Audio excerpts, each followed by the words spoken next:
Le gouvernement de la République prend à bras le corps la question de la stabilisation de la province de l'Ituri. Plus de 700 éléments venus du centre militaire de Lukusa ont reçu une formation complémentaire à Bunia sur les techniques de combat, le droit international humanitaire et les règles d'engagement ainsi que la discipline critères du succès au sein de FARDC. Durant 3 mois, ces soldats ont été outillés par des instructeurs de l'armée régulière de la 32e région militaire et de la garde républicaine pour se rendre compte de leur performance avant leur déploiement sur terrain. Le gouverneur militaire, le lieutenant général Luboyanka Johnny, accompagné des membres du comité provincial de sécurité de l'Ituri, a palpé du doigt ce mardi au centre d'instruction de Rwampara, situé à environ 17 km du chef-lieu de l'Ituri, aux manœuvres et démonstrations de tir dans le théâtre des opérations.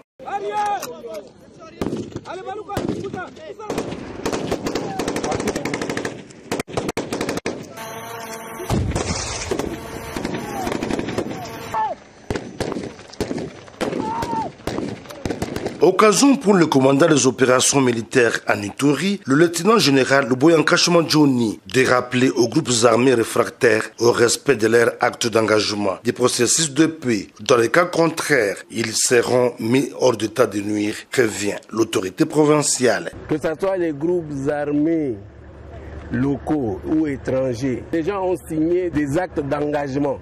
Et donc, ils doivent respecter ces actes d'engagement-là.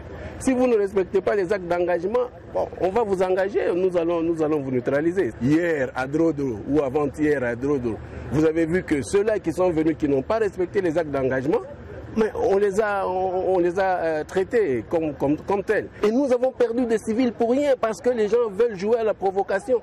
Tantôt c'est elle qui provoque ici, tantôt c'est l'autre qui provoque là-bas. Mais à quoi ça sert ce jeu-là?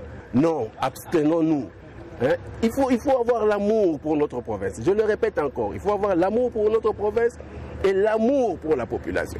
Ça ne sert à rien de jouer au Rambo ici, parce qu'à la fin, ce sont les civils qui tombent sur le champ. Parce que les militaires, vous le savez bien, ils savent comment se protéger. Le déploiement de ces nouveaux bataillons baptisés Tigre vient galvaniser et consolider les objectifs conquis par les forces armées en cette période de l'état de siège, dont la mission première est la restauration de la paix dans tous les coins et recoins de la province de l'Ituri, tel est le vouloir du président de la République et commandant suprême de FARDC et de la PNC, Félix Antoine Tshisekedi Tshilombo.